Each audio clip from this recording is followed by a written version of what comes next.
E aí eu queria falar agora um pouco da sua carreira, Léo. Vamos lá, vamos lá. Eu acho que é uma parte interessantíssima, porque todo mundo tem Quem não sonhou em ser um jogador de futebol, né, cara? Só que Sim. nós não estamos falando de jogador, nós estamos falando um pouco de cargo executivo, diretoria. Eu Sim. acho que é um tema que ainda mexe alguns sonhos aí, cara. De onde que surge sua ambição, cara? Você é formado em Direito, né?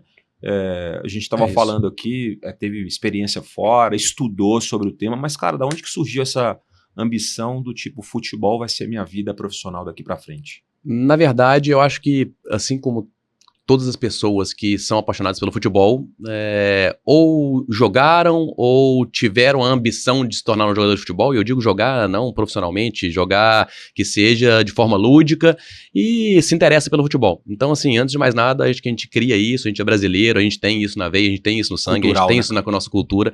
Então, a gente começa desde pequeno já a se ambientar no país do futebol. Então, óbvio que a gente fica pensando, poxa, como é que eu vou trabalhar nessa indústria? E quando você pensa em trabalhar nessa indústria, principalmente quando jovem, você pensa em ser jogador. Eu, particularmente, nunca tive a pretensão de me tornar jogador profissional de futebol. Faltava talento? O pior é que não faltava. Muitas das pessoas que conviveram comigo, não faltava talento. Eu joguei muito futsal, também joguei campo, mas eu nunca tive, na verdade, a consistência e a perseverança de frequentar rotina de treino para ir para campeonato, para ir para jogo. Eu sempre fui daqueles caras que gostava de jogar campeonato, mas não gostava de treinar. E como não era um objetivo, não era um foco meu me tornar atleta profissional, e realmente nunca tinha sido,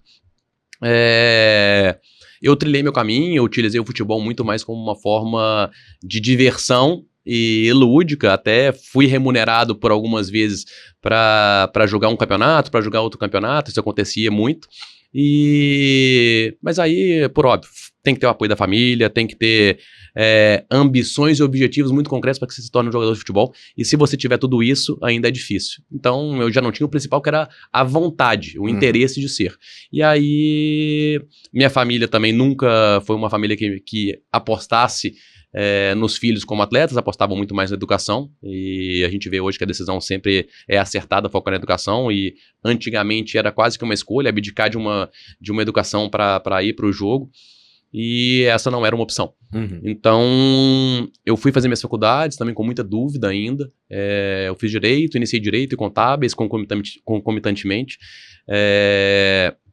O Direito eu segui até o final, Contábeis eu deixei pelo caminho, porque para mim eu já tinha atingido o conhecimento que era necessário para exercer minha carreira, que depois de 2, 3 anos de faculdade eu entendi que eu ia me voltar um pouco para o direito tributário. Então eu fazia consultoria tributária, trabalhava numa multinacional e já tinha adquirido o conteúdo necessário de Contábeis. Eu tinha que optar por uma faculdade porque a outra me impedia de trabalhar no período integral. Então eu optei por seguir com Direito, segui em Direito, me formei em Direito, segui com consultoria tributária. Fiquei durante bons anos trabalhando com consultoria tributária. E o futebol lá? E o futebol lá, e de forma muito mais lúdica, né? Jogando sempre aos finais de semana, jogando dia de semana com os amigos, e o futebol por ali. E aí, o que foi a virada de chave? 2014. Copa do Mundo no Brasil, na minha cidade, em Belo Horizonte, Brasil e Alemanha. 7-1. 7-1. O 7-1, cara? O 7-1. Puta no 7-1, eu parei e falei com as pessoas da minha casa, falei, olha, eu acho que eu tenho tudo para poder ajudar o Brasil a melhorar. Por quê? Porque eu tenho a parte de gestão, eu tenho conhecimento de gestão, eu tenho um amor pelo futebol, eu tenho conhecimento do futebol, eu sou uma pessoa que consigo entender o ambiente do futebol. Cara, eu acho que eu consigo contribuir um pouco com isso. Mas como que eu entro no futebol? Qual que é o próximo passo? E aí eu fui me capacitar. Fui me capacitar pela área que eu já estava, eu já era formado em Direito, comecei a fazer uma pós em Direito Desportivo e Negócio no Esporte.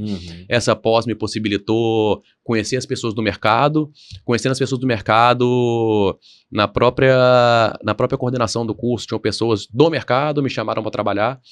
Fui trabalhar na Federação Mineira, foi o meu primeiro trabalho. Legal.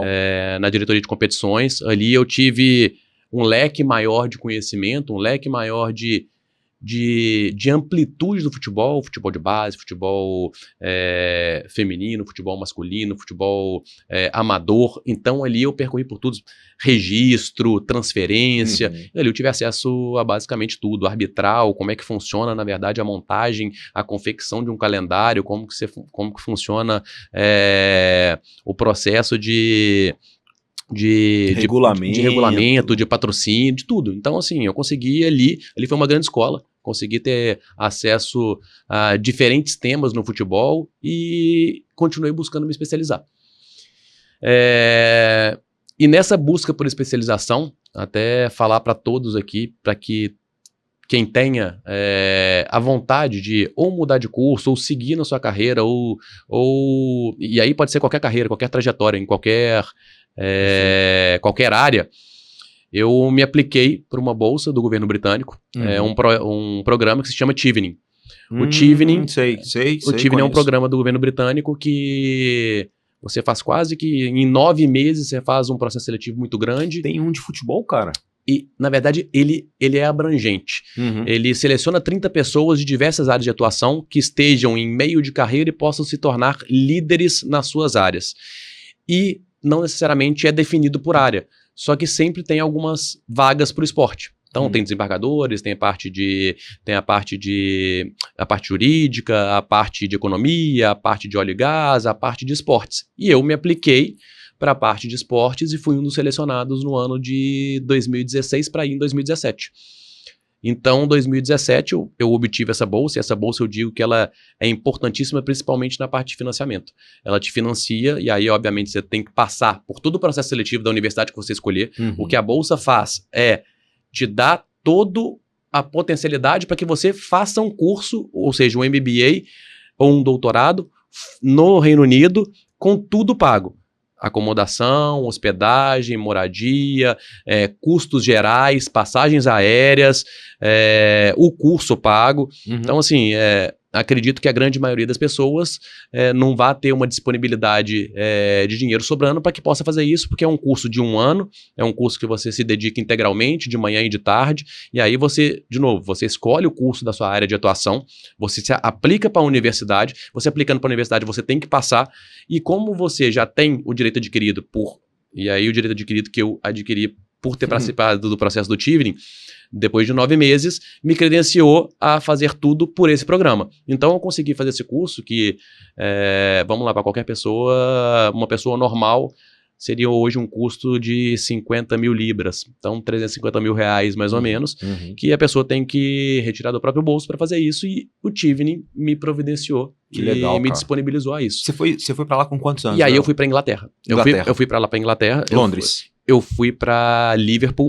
Eu fiz a Universidade de Liverpool e aí eu me apliquei para algumas universidades, mas a única que eu realmente queria era de Liverpool. Liverpool tem um curso de futebol que chama Football Industries MBA, e aí é um MBA com foco exclusivo em futebol.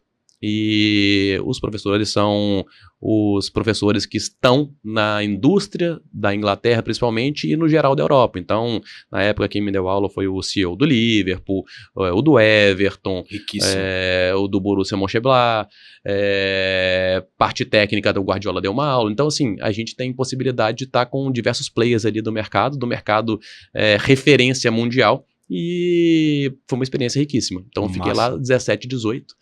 E você estava com quantos anos nesse período? Eu estava com 35, 36, 37 anos. 37 anos. 37 anos. Legal. Eu já estava em meio de carreira, já tinha uma rodagem. Tem várias pessoas que foram também nesse programa com idades mais jovens e com idades superiores à minha também. Não tem um critério de definição. O critério de definição é principalmente passar por todas as etapas do processo seletivo, que inclui provas escritas, provas orais, entrevistas, e depois, se você é selecionado, eles vão entender, eles vão fazer uma análise curricular, e eles buscam, na verdade, profissionais em meio de carreira. Então, sendo muito jovem, dificilmente vai conseguir, tem que ter algum lastro de carreira e tem que ter alguma amostra para eles que você vai conseguir atingir um nível mais alto na sua área, no seu país. São aceleradores de carreira, né? São aceleradores de carreira. Cara, que legal. Foi muito interessante,